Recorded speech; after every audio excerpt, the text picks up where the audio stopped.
So today I've got a laptop that I've been waiting for, not too long though, because the first version of this laptop only came out like 6 or 7 months before this one, but this is the second iteration of my current favorite laptop of all time, the Asus ROG Flow X16. This is the 2023 model, which ironically released only like 6 months after the 2022 model, but it's back for better or for worse, and yes, some things are worse, unfortunately, but we'll get into that in a second. So the model I have here is the equivalent pricing and specs of last year's model, just with the updated GPU going from the RTX 3070 Ti from last year to this year's RTX 4070, and Asus pulled a fast one on us, and they switched it up from last year's AMD Ryzen 9 6900HS to an Intel i9 13900H, giving us more cores, a little more performance, and a little less battery life. I know the main reason they probably did this was to get it to market faster, and while I hated that decision at first, in the end, it's actually not that bad. So yeah, this laptop is still expensive, but again, there's nothing like it on the market. It's a convertible laptop with a glossy touchscreen, it can be a tablet, and it can run your favorite games at max settings. In the US, this is also available with a 4060 and a standard IPS panel for about $700 less than the mini LED one that I have here. And to give some perspective from that jump, the 4060 model offers about 10 to 15% less performance in games,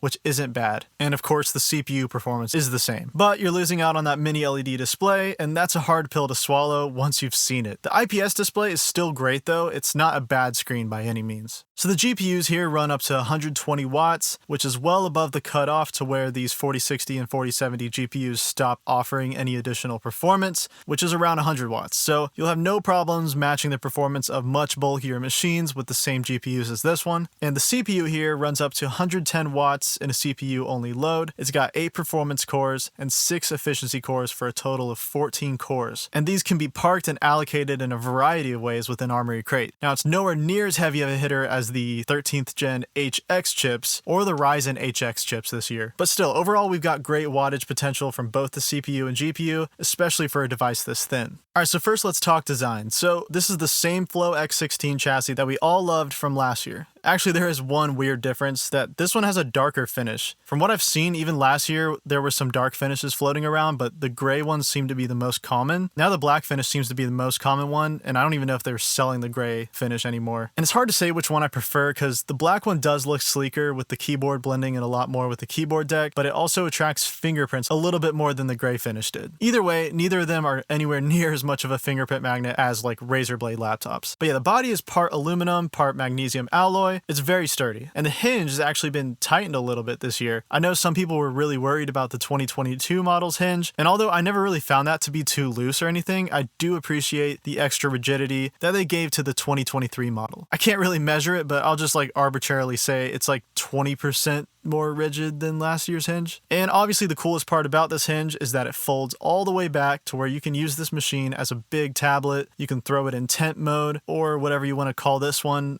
easel, I think is what people are calling it. And the laptop knows when you folded it and actually adjusts power limits accordingly, which I'll touch on. So you've still got the nice heat sink at the back that covers the entire rear of the laptop. It looks really nice and keeps some of the fan noise and heat behind the lid instead of it bouncing back at you like the Zephyrus machines. It's also got very small rubber feet, which is nice for keeping it super low profile on a desk, and very comfortable to use in your lap. Now they did change a couple tiny design elements like the emblem on the lid for some reason. I mean, like, sure, whatever, but the numbers they added on the hinge are kind of weird. Definitely not necessary, but Asus loves to do little weird things like that, so not a huge deal because they're pretty muted anyway. And the keyboard is still the same as last year's. It's single zone RGB, and it feels absolutely amazing to type on. It's centered, which I'm forever thankful for Asus doing. I know some people like numpads, but like I always say, a numpad usually means everything is now off-centered. Speakers have to be moved underneath the laptop where they sound a lot worse, and you can always buy a cheap external numpad on Amazon for like 10 bucks. So just my little rant there. But anyways, rant over. Speaking of the trackpad, it's also the same as last year's super nice large glass trackpad, except the click for some reason is a lot softer this year. It doesn't take quite as much force to click it either, which I actually really enjoyed that.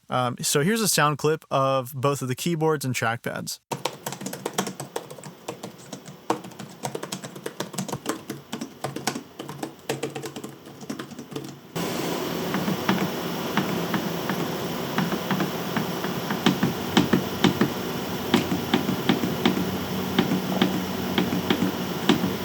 Now the webcam is 1080p this year. It's still nothing super special, but you know, it's just an averagely decent laptop webcam. And the charging brick has increased in size a little bit. You now get a 280 watt charging brick instead of the 240 watt one from last year. I'm not really sure why they did that, but my only guess is that maybe it was because the Intel CPU is a little more power hungry and runs at higher wattages than the Ryzen one did. It's not much larger than last year's though, so I can't really complain. I've also heard some people say their region still ships with the 240 watt one, so I guess maybe it varies by the country or model that you get. Either way though, it's nowhere near as large as some of those giant like Lenovo or Alienware charging bricks, so that's good. Luckily, I haven't noticed any major quality control issues on mine. There's no rattling trackpad, no coil whine, no screen whine from the mini LED display like I had on the M16, no dead pixels, so I'm happy to see that. Although I have heard some minor QC issues here and there like rattling trackpads and screen bleed. And yeah, I had a number of people talk about screen bleed and I actually noticed it a little bit on mine, which there shouldn't be any bleed on a mini LED display, but that is the one little issue that mine does have. You can only see it in single zone mode, and it must have been maybe from the glass panel not being pressed evenly all the way across at the factory. But yeah, me and a few others all have the same little bit of bleed in the bottom center of the display. And it's not really that noticeable. Like most of the time I'm in multi-zone anyway, so it's not even there, but still just a weird thing to see on a display like this. But yeah, overall, it's the same design as last year, which is still, in my opinion, like one of the nicest and sleekest looking laptops out there. Like it's super thin for the power that it packs. The bezels look really nice with the glass of the display being on top. Everything is centered and neat. It's simple, it's sturdy. Asus just really knocked it out of the park with this design. All right, so the display. So we all know last year's Flow X16 was the first laptop to have a high refresh mini LED display. It was a huge selling point because it was simply incredible. Mini LEDs get amazing contrast, like almost OLED levels, but they can double the brightness typically of OLED panels, and you have no risk of burn-in. And they've brought that display back, but with even better specs this time on the 2023 Flow. They've now doubled the dimming zones from 512 to 1024, and the refresh rate has now increased from 165 Hz to 240 Hz. Now these are very welcome improvements, as many people noticed that the dimming zones were a little easy to spot on the 2022 model since it was kind of a low number. Like typically more dimming zones means less blooming and better brightness uniformity, as you can usually see on like the new MacBook Pros. And I made a whole video about these displays and what to look out for, so I definitely recommend checking that out. But anyways, you're probably thinking I'm going to say like this is the best display out there, but unfortunately I think I like last year's better. So now you're thinking, how is that possible? Last year's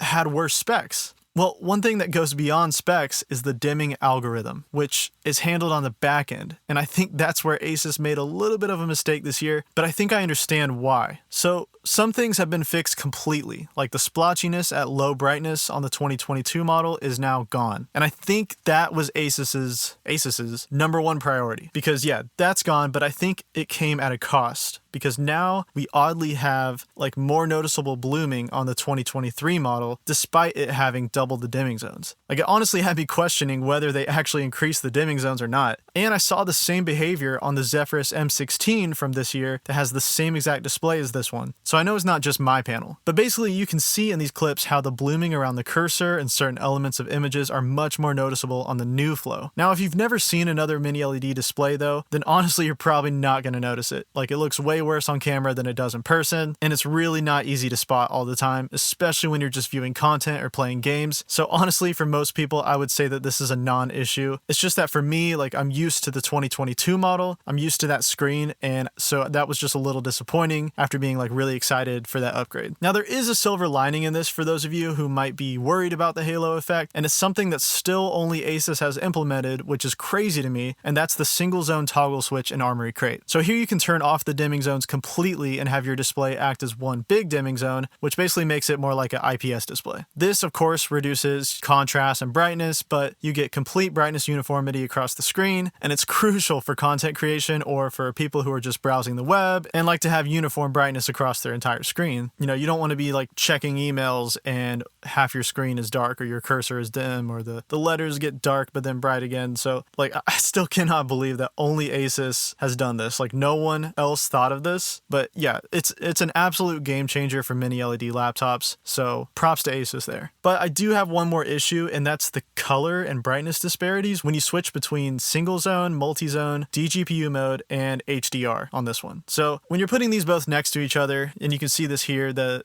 brightness and colors kind of vary depending on which mode you're in on this laptop. And I think Advanced Optimist maybe had something to do with that, because or maybe it's a back-end Windows color management. I'm not really 100% sure what's going on here, but you'll see that sometimes the display is a bit warmer, and sometimes it's more accurate, sometimes it's brighter than last year's flow, sometimes it's dimmer than last year's flow. So that part is kind of strange. I'm just going to play some of the clips so you can see the differences here in the different modes. But yeah, overall, I would say for content creators, you might want to stick to the most accurate profile, which for me, I think was hybrid mode, HDR off, of course. And then if you are using HDR, I think hybrid mode HDR was the most color accurate without it getting too warm. So just something to think about. But overall, the color gamut is amazing though. 100% sRGB, 99% DCI-P3, and over 1100 nits of brightness. Like, this thing is so vibrant and bright that it is just insane. I picked up a Legion Pro 7i, and that display, like, especially with it not having a wide color gamut, it just looks so like subpar to me now that I've been using the Flow for so long. So it's a great display overall. Oh yeah, one thing I forgot to mention too with the algorithm is that sometimes on certain content, bright images are artificially dimmed. So that was kind of weird. I noticed that when I was doing my calibration, that the Spider X sometimes wouldn't be able to read the max brightness because the display was dimming some of those white spots a little bit. So I'm not really sure what's happening there. It did not happen on last year's model, but it did happen on the new Flow and the new Zephyrus. So do I think that's going to really affect most people? Probably not. Like, it still looks amazing when you're watching content or gaming. It just looks incredible. So just little quirks that I noticed with this algorithm. All right, so the ports. So the Flow has the same ports as last year, except since it's Intel, now we have some Thunderbolt action going on here. So the right side is our two USB Type A ports, micro SD card slot, which I always vouch for because it actually goes all the way in the laptop and it can be used for extra storage, even though it's not the fastest. And then you've got your power button. On the left, you've got your power input, which is thankfully at the top. You've got HDMI 2.1 instead of HDMI 2.0B. So now you can actually drive a 4K 120 Hertz display here. Instead of last year's model, you could not do that. And then you've got your Thunderbolt port, which connects to the integrated graphics. And then your other USB-C port is part of the XGM port. And that one is connected directly to the Nvidia graphics. The HDMI is also connected to your Nvidia graphics, the DGPU. So, but it can also run off the integrated graphics when you're in eco mode. So that's really cool that you can hook up to a monitor on battery without depleting your battery like crazy. A lot of laptops don't allow you to do this, so that's a nice little feature. But I do need to talk more about this port right here because this one could be an absolute game changer for some people. So this is the XG Mobile port. This is where you can plug in up to a 4090 external GPU from Asus and turn this thing from a great gaming machine into an incredible gaming machine. Only the Flow series of laptops have this, and it's really cool to have as an option for like future-proofing your machine without having to buy a whole new laptop, because in 5 years, you know, you could buy the RTX 6080 XG Mobile or whatever they make and still be competing with laptops at the top of the league for that year. And then lastly, of course, you got your headphone, microphone, audio combo jack here and your activity lights. All right, so the speakers. So again, we've got the same great speakers as last year's Flow. Asus did a really good job here. They're upward facing. You get Dolby Access for further tweaking your sound. And yeah, they're just super punchy and crisp for a gaming laptop.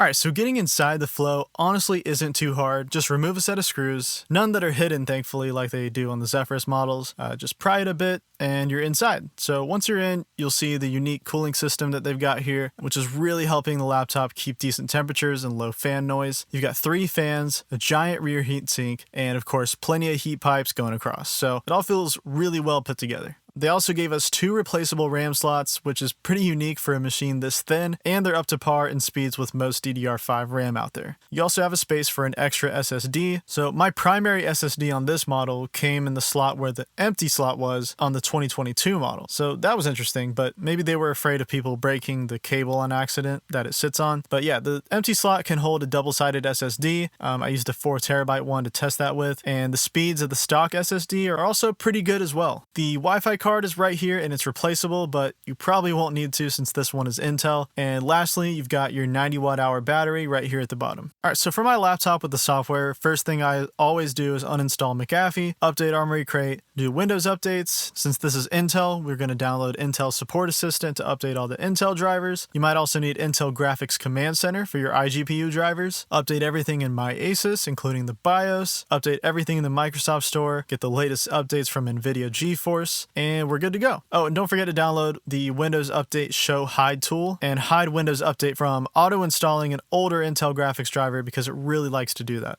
I'm going to try to quickly go through Armory Crate here because I've explained this software quite a bit in the past already, and it's very similar to how it is on the Zephyrus M16, so I go into full detail on that review. So basically in Armory Crate, you have your power profiles here at the bottom. Windows just aligns with whatever Windows power profile you have. Silent prioritizes fan noise. It really doesn't even like to hit like 40 decibels in this mode. It cuts back performance a little bit, but it still performs really well in this mode. Performance is basically your balanced mode. It gives you pretty low fan noise, but better performance, of course. And then turbo is like your maximum performance, but maximum fan noise, power profile. However, like I'll show in a little bit, the turbo mode on here is actually not nearly as loud as other laptops.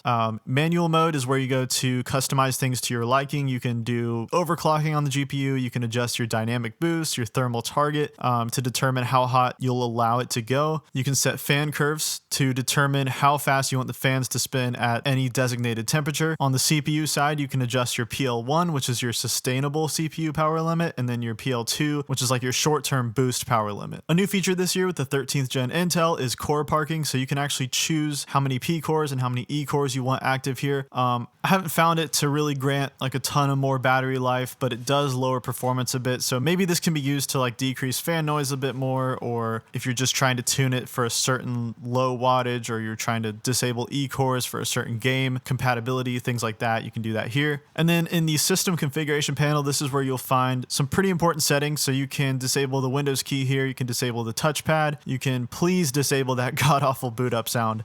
You can enable or disable panel overdrive. You can turn on panel power saver, which automatically lowers the refresh rate when you unplug your laptop. And then probably the most important one here is your backlight control for single zone or multi-zone. Like I explained earlier, that just gives you more control over your brightness uniformity. And then you have your GPU modes, so I'll just quickly go over this. So standard is your advanced Optimus mode, which allows the GPU to switch dynamically, or you can switch it yourself in NVIDIA control panel.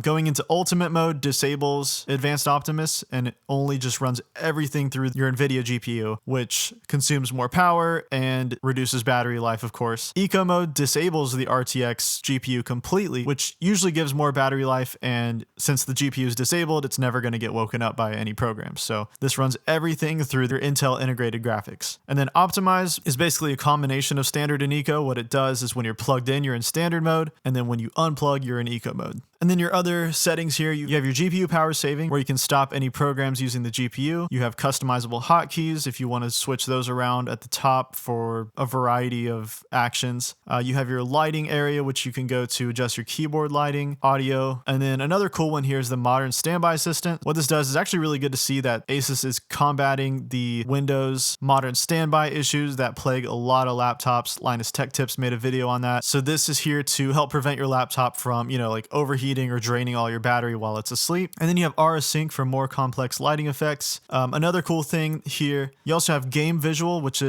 actually brings a really cool new feature to 2023 Asus laptops, and that is the color gamut clamp. So some people don't like the widened color gamut for content creation because it can affect what you're looking at. If your display has a really wide color gamut, but you're working in the sRGB color space, sometimes this can lead to oversaturated colors, such as Windows, for example. So what this does is it clamps those colors so that you are seeing sRGB colors in the sRGB color space. So that is really helpful for creators or just people that don't like saturation. And then of course, to check your updates, you just go to settings and update center where you got your themes. And I'll quickly talk about Advanced Optimus real quick since that's new to the 2023 models, but basically you have it right here in NVIDIA control panel. You can go to manage display mode, and what you'll see is you can choose between Optimus or NVIDIA GPU only. Of course, you're going to get a little performance boost using NVIDIA GPU only, whereas Optimus gives you battery life boost, or you can have it automatically select, which it doesn't always get right, so I usually just do it myself. A really helpful tool though is if you hit desktop, you can enable the switcher to be in your taskbar, so you can just do this on the fly, which is really nice. And to check which mode you're in, obviously you're going to have more settings like G-Sync, and you'll see in the PhysX panel that the laptop is connected to the RTX GPU instead of the integrated graphics.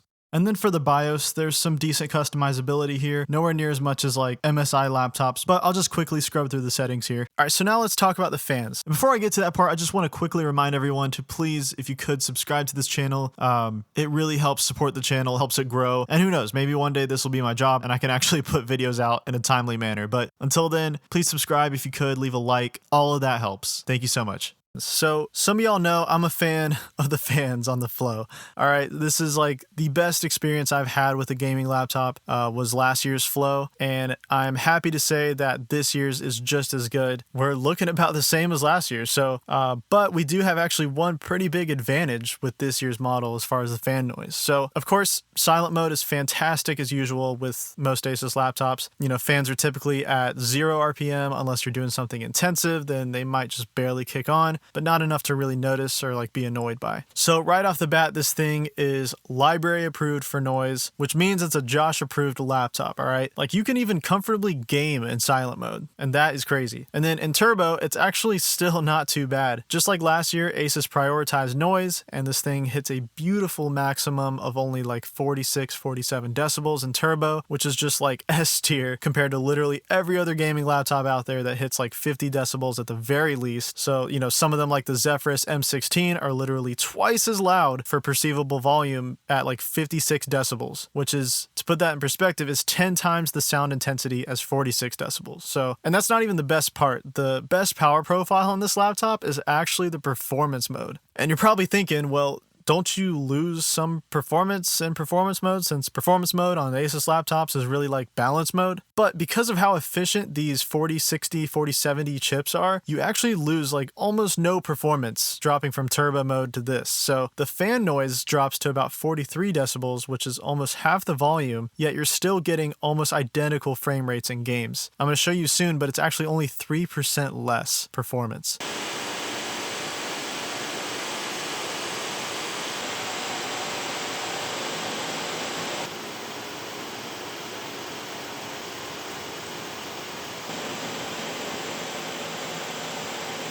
So that is crazy. I mean, you could game in this mode comfortably around people without getting weird looks, yet your laptop is absolutely just demolishing any game you throw at it. So that's a huge win-win in my book, and honestly, that's the primary reason that I would pick this over last year's Flow. Like, this profile gives a really nice 20% uplift in performance over last year's model in the same profile, while at the same noise level. Even though the 4070 is not a big uplift over the 3070 Ti, it's still just good to see improvement somewhere. And of course, you can manually adjust your fan curves if you want more noise and lower temps, but I'd say it's not really necessary to max them out unless you're really trying to get some benchmark records or something. And one fun new way I like to showcase fan noise through this new graph I made, which is basically your fan noise to performance ratio. So for each decibel of fan noise, this is how many points the laptop would score you in time spy graphics, which is basically the industry standard graphics benchmark. And I've separated this graph into 3 sections for each power profile. So you want this number to be higher, and you want this number, your fan noise, to be lower.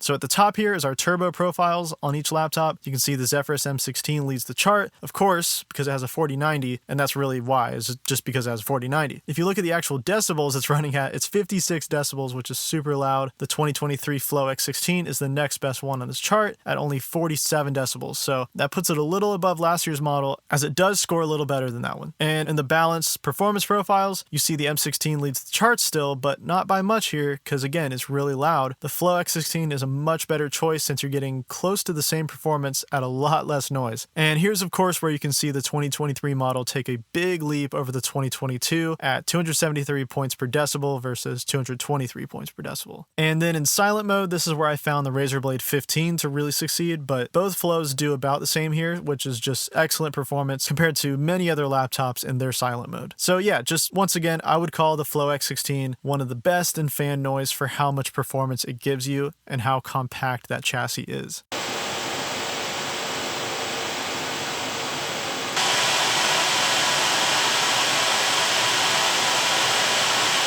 All right, so CPU performance. So yeah, I wasn't happy about Asus switching the Flow X16 from AMD to Intel. I really wasn't. But I think they chose a pretty good chip for the job. The 13900H doesn't have like over-the-top performance like the Intel HX chips, but it's not too shabby. The chip maxes out at around a little over 100 watts in a CPU-only load, sometimes hitting like 110, 115, so definitely more wattage than last year's Ryzen model was pushing out, but it's Intel, so it kind of needs it. This leads to Cinebench scores of around 19,300, which is about a 29, almost 30% gain in CPU performance over last year's model. So that's not too bad, although some of the Intel and AMD HX chips out there are scoring over 30,000, so definitely doesn't look quite as impressive compared to those. And here's the Geekbench CPU scores for those interested. So your GPU here is of course the RTX 4070, which still has only 8 gigabytes of VRAM for some reason, running at 120 watts, which is only 20 watts less than the maximum allowed, but this is my first 4070 I reviewed, and yes, the 4070 is an interesting card. Same with the 4050 and 4060. Each one is only about 10-15% apart in performance from the other, and the wattage does not really matter much at all on these cards. Well, anything over 100 watts, that is, because the performance tapers off there substantially. So if you're buying like a bulky laptop with a 140 watt GPU, you're actually not faring any better than someone who bought a thin and light like the Flow running around like 100 watts or something. So,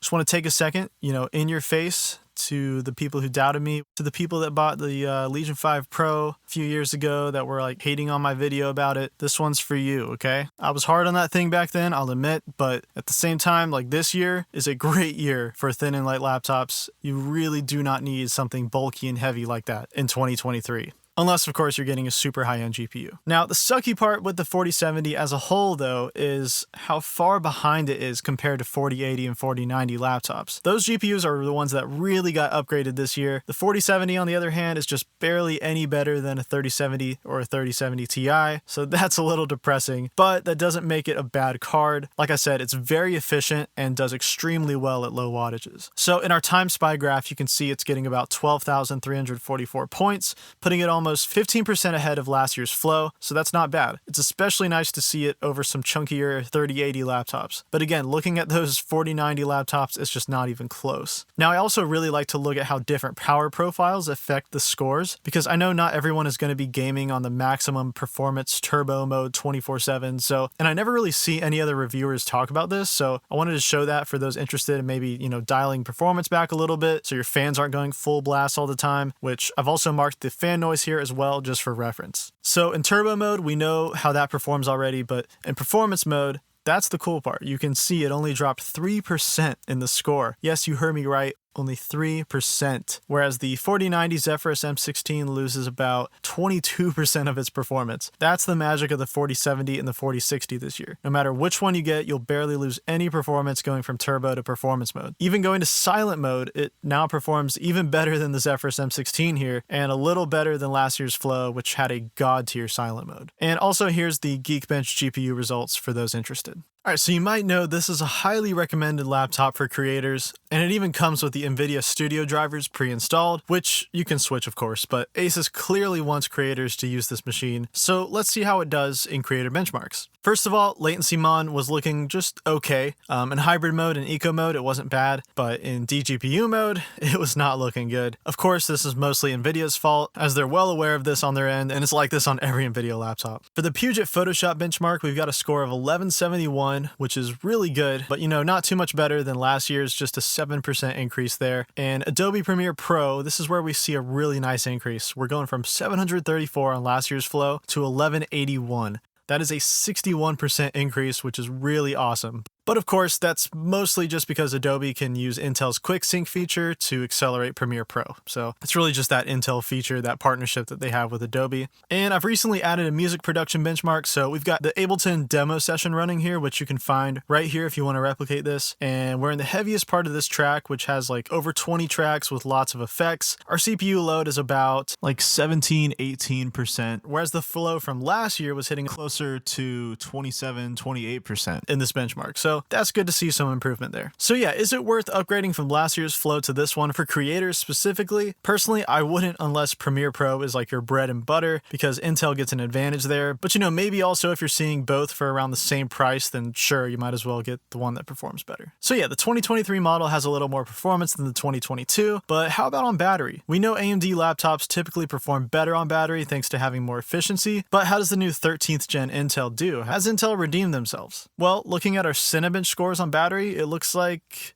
yeah, they did it. The new Flow beats last year's by about 15% on battery, which is pretty crazy. It's at the top of my charts, and I'm super happy with that high of a Cinebench score on battery. Now, if you look at GPU performance on battery, again, we're doing excellent here. Literally on par with the 4090 and the Zephyrus M16. So that's insane. And about 32% ahead of last year's Flow. So you can expect much better GPU performance on battery here. Now let's take it a step further and look at gaming on battery. Now, it's not like you're going to get more than like an hour or so of runtime doing this, but as you can see, the Flow is still just killing it, almost on par with the 4090 and Shadow of the Tomb Raider here, and about 16 FPS ahead of last year's Flow in this benchmark. And for creators who like to run on battery, for, you know, Photoshop on the go, we're looking at pretty insane performance with a score of 968, and then for on-the-go video editors out there, you're looking at a Premiere Pro score of 968 on battery, which is just amazing. That score on battery is actually 24% better than last year's Flow is when it's plugged in turbo mode. So yeah, this thing is a battery beast. So I was really surprised to see that from Intel. But did Intel also surprise me with battery life though? Well, turns out, yeah, they shocked me there too. I was totally expecting this year's Flow to get way less battery life being an Intel laptop, but it actually came really close to last year's AMD model within less than an hour difference in battery runtime at about 6.5 hours in my typical YouTube playback test. So that's about what you can expect doing basic tasks, and I'm pretty happy with that personally. For those of you getting the model with the IPS display, you can expect about an extra hour or so, since the mini LED display does unfortunately eat a bit more battery.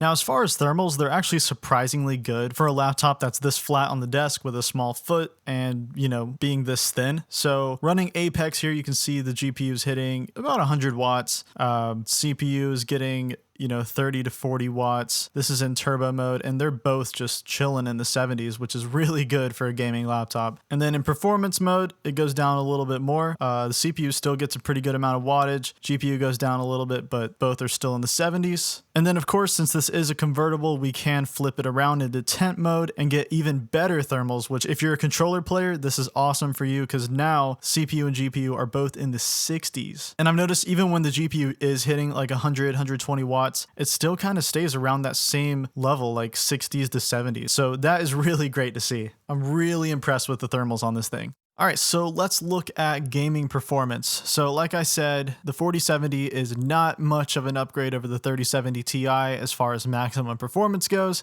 Same with the 4060 over the 3060. They're all just kind of, you know, little upgrades. I'm gonna throw a chart here that shows like the performance of each GPU, how it scales. And you can see the 4060, 4070, 4050, they're very efficient, which is why they're so far left on that graph, because they can achieve pretty high scores at low wattages, but they don't really score much higher per se, especially compared to, you know, 4080s and 4090s. So that being said, don't expect too much of a gain here over last year's model in gaming, but maybe that Intel CPU will also help us a little bit. So let's check it out. All right, so let's start with Shadow of the Tomb Raider, my favorite benchmark. So the 2023 Flow here gets 106 FPS, whereas last year's model got 95 FPS. Now, Shadow of the Tomb Raider is influenced by CPU a little bit here, so it's getting about an 11 FPS increase. So, I mean, that's nice to see. On the Horizon Zero Dawn benchmark, we're at the ultimate quality preset. The new Flow X16 gets about 95 FPS here. Comparing to last year's, it gets 87 FPS there. So not too much of a gain, but it is a nice improvement to see.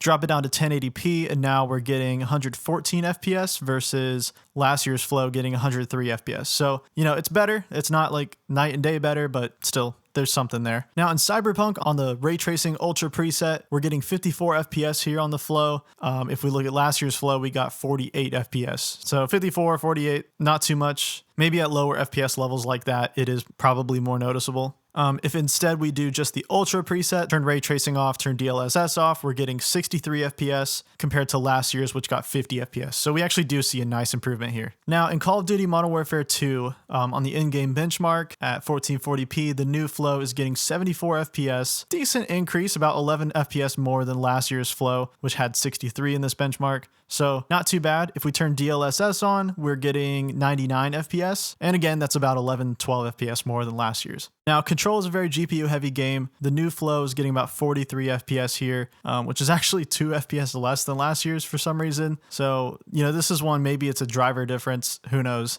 But pretty on par. Like I said, 4070 is not much greater than 3070 Ti, so, maybe this is just margin of error stuff here. If we turn DLSS on, the new Flow is pretty identical at about 75 FPS, so about the same as last year's. Now, Red Dead Redemption 2 in the benchmark with favor quality maxed out 1440p, we're getting 65 FPS compared to 62 FPS on last year's model, so not much of a difference there. Again, if we drop it out to 1080p, we're getting 82 FPS versus last year's 72 FPS. So we do see a difference there. Probably, again, because of the Intel CPU, helping more at 1080p, which is a little more CPU bound. And then CSGO. So at 1440p, the new Flow actually scored lower than last year's for some reason. Not really sure what was going on there. Maybe it's a driver, something like that. Who knows, honestly. But drop it down to 1080p, and now we see the new Flow actually beating the old one. So maybe that's where the Intel CPU is coming in. We're getting 468 versus 443 on last year's model. And in Apex Legends, 160 FPS versus last year's, which got 140 FPS. So that one's pretty good to see. Apex is a little more CPU bound, so that could be why we're seeing that difference there. All right, so my final thoughts. And this is a really tough one for me because I love the Flow X16. I love the 2022 model. To me, that was like one of the best all-around laptops that you could buy for last year, especially since the 3070 Ti wasn't like too far behind 3080 Ti levels of performance. So it's not like you were missing out on too much by going that route. This year, it's a little different because you've got these 4080 laptops that are around like the same price range. And, they're scoring way better in games. They're doing way better in, Premiere, DaVinci Resolve, so things like that. So it is a little bit more of a tough sell compared to other laptops. Especially when Asus is making some other creator-focused machines that have 4080s and 4090s. So there's the Zephyrus M16, which has a 4090 or 4080, and as you saw in the charts, it does really well. So yeah, if you're like gaming, you might want to go that route. If high FPS is like your top priority, the Zephyrus M16 might be a better buy, or even the G14 with the 4090 or 4080 will get you a lot more performance in games. All right, so yeah, if we're tallying up the advantages of the 2023 model over the 2022, we've got like a 20 to 25% better CPU, about a 10 to 15% better GPU, better performance mode that performs just as well as Turbo, really, HDMI 2.1 for 4K 120Hz output, better webcam, tighter hinges, Thunderbolt support without any beta drivers needed, a higher refresh rate of 240 Hz. You've got Nvidia Advanced Optimus, so no more restarting to use your Mux switch, and you've got G-Sync built into the monitor. And then some unique software advantages like the color gamut clamp, core parking, and modern standby assistant in Armory Crate, and then better performance on battery. So that's a pretty good list. And then, of course, the disadvantages are more noticeable blooming for some reason, despite it having more dimming zones. And then there's like some occasional freezes that happen because of Advanced Optimus and HDR. It's probably an Nvidia thing, and then a little bit worse battery life. That's still really good for Intel though. And then slightly larger power brick. And then, like I said, a lot of people were noticing some screen bleed. So yeah, I mean, it's hard to say. Like for me personally, I don't think it's worth that upgrade over the 2022 model for those little features. Like if it was like a huge performance bump from like, like it is going from like a 3070 to a 4090, then sure. Or even a 3070 to a 4080, like that would be amazing. But unfortunately, it's really not much gaming performance or GPU performance. So unless you're really after that Intel CPU, I would probably stick with the 2022 model. But like I said, if you don't have either of these, I'd probably go for the 2023. Now, talking about this compared to other laptops on the market, it's a much harder sell for me. You know, unless you really want that XG mobile support, there's a lot of laptops out there that have 4080s and 4090s already, like the Zephyrus M16. I think they're doing like a ZenBook or a ProArt laptop or something with a 4080 or 4090 in it. So there are other options out there from Asus and other brands too that have, you know, 4080s, 4090s for a similar price. But yeah, I mean, most of those you are going to miss out on the touchscreen or the mini LED display. So, you know, it's still like overall an amazing laptop. It just does not look nearly as good in games compared to some others that are releasing this year. But, you know, comparing it to other 4070s, 4060s, then yeah, it's really good. Yeah, it's more expensive than most, but you know, if we're specifically just comparing it to other 4060 and 4070 laptops out there, then yeah, it's amazing. It's still, you know, performs really well in games. It's going to do just as good as, you know, a thick laptop like the Legion 5 Pro and in a much slimmer chassis that looks a lot more sleek. So you've got some advantages there when you're looking at the same GPU across the board. So yeah, in that case, I would absolutely recommend this one. You know, if you're willing to pay that extra amount to have, you know, the touchscreen, rotating hinge, mini LED display, like those things are still awesome in 2023. And yeah, I mean, it's beautiful. So yeah, I would still say it's one of the best laptops out there. And there's a lot of good laptops out there this year. So yeah, that's my take on the 2023 Flow X16. You have any questions about it? Hit me up in the comments. If you enjoyed the video, please leave a like, subscribe, hit that bell for notifications. And thank you so much, guys. I will see you in the next one.